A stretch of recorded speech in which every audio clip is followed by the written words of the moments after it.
Hospitals in China are under siege from a new wave of COVID cases. One in Shanghai said it expected half of the city's 25 million people to get infected by the end of the week after Christmas.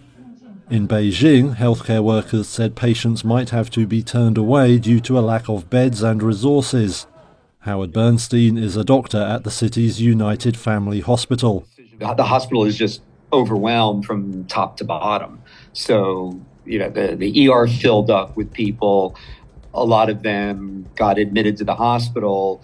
They're not getting better in a day or two, so there's no flow. And therefore, people keep coming to the ER, but they can't go upstairs into hospital rooms. So they're stuck in the ER. The new upsurge comes after President Xi Jinping's government suddenly abandoned strict measures aimed at stamping out the virus.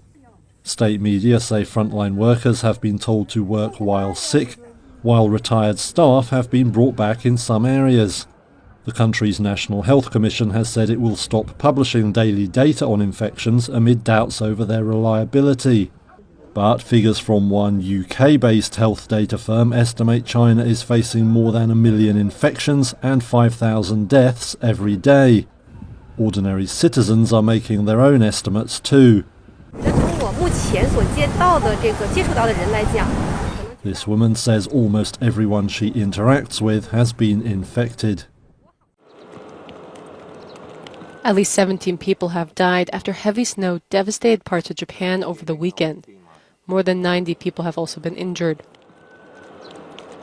The country's northeast has been hit by 3 times its average snowfall, causing tens of thousands of homes to go without power on Christmas morning for several hours. In Nagai City, which is around 300 kilometers north of Tokyo, a woman was killed after her roof caved in because of heavy snowfall. Some parts of Nagai received up to 80 centimeters of snow. Dozens of trains and flights were also temporarily suspended, but most services have since resumed.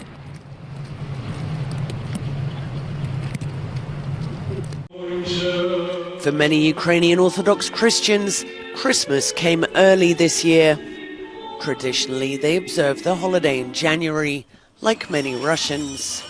But as the war rages on, moving the date is another way of standing apart from their aggressor.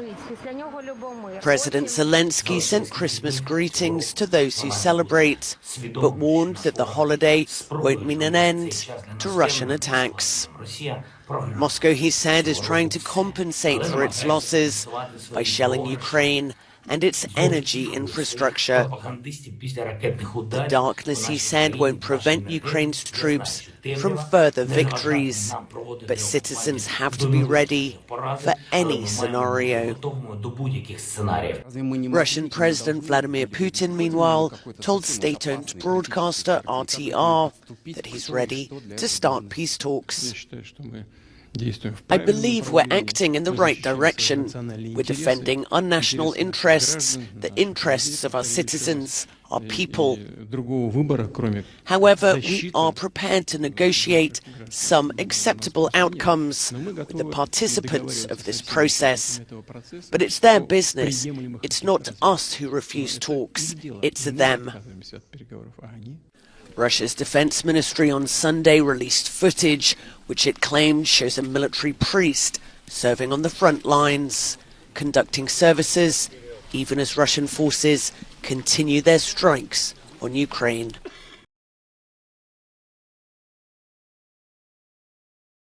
A glimpse at the harrowing moments before a gunman was stopped in the center of Paris. A group of men in the back of a barbershop overpowered the man after he killed 3 people outside a Kurdish cultural center next door. His motive, the 69-year-old pensioner told police, was to murder migrants because of a, quote, pathological hatred of foreigners.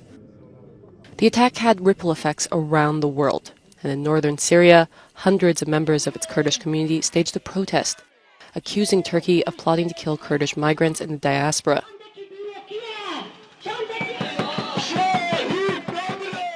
It's a war against our people. They are not only targeting us in the 4 regions of Kurdistan, but also in Europe. They want our people to perish. We, the Kurdish people, demand that the French government bring the perpetrator to justice. Kurdish demonstrators also clashed with French police on the streets of Paris on Saturday. The country's president, Emmanuel Macron, said the shooting was an odious attack against Kurds, and he called on the city's police chief to meet with community leaders. Relief in Austria after authorities announced that they found the last 2 missing skiers feared trapped by a major avalanche. 10 people were on a ski slope in the western Lech resort when it was hit by a devastating snowslide. A huge rescue effort of at least 200 people, 7 helicopters, and avalanche dogs were then deployed. They were able to find 4 injured people. The other 6 were later found after they managed to get to the valley below the mountain on their own. The avalanche swept through the resort in the Austrian Alps at around 3 p.m. local time. Authorities have ranked the avalanche danger as high all over the Alps, as recent snowfall was then followed by spring-like temperatures over the Christmas weekend. While the police have said that they are no longer looking for more people, the rescue effort will continue on Monday to make sure that no one was overlooked.